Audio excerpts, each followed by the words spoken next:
Proverbs 5. Do not commit adultery. My son, pay attention to my wisdom. Lend your ear to my understanding, that you may preserve discretion, and that your lips may keep knowledge. For the lips of an immoral woman drip honey, and her mouth is smoother than oil.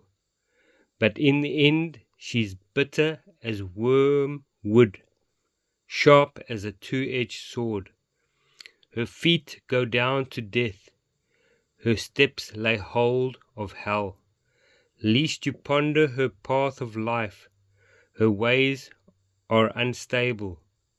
You do not know them. Therefore hear me now, my children, and do not depart from the words of my mouth. Remove your ways far from her, and do not go near the door of her house, lest you give your honor to others, and your years to the cruel one, lest aliens be filled with your wealth, and your labor go to the house of foreigner, and you mourn at last, when your flesh and your body are consumed, and say, how I have hated instruction, and my heart despised reproof. I have not obeyed the voice of my teachers, nor inclined my ear to those who instructed me.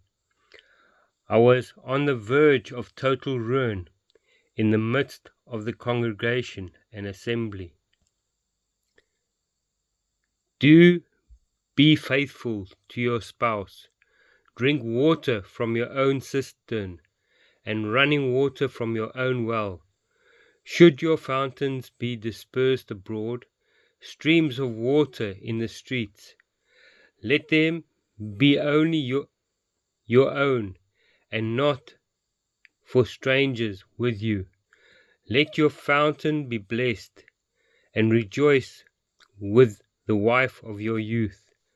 As a loving deer and a graceful doe, let her breast satisfy you at all times, and always be enraptured with her love.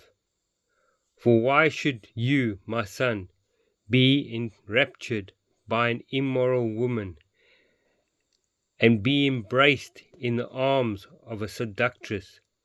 For the ways of man are before the eyes of the Lord, and he ponders all his paths.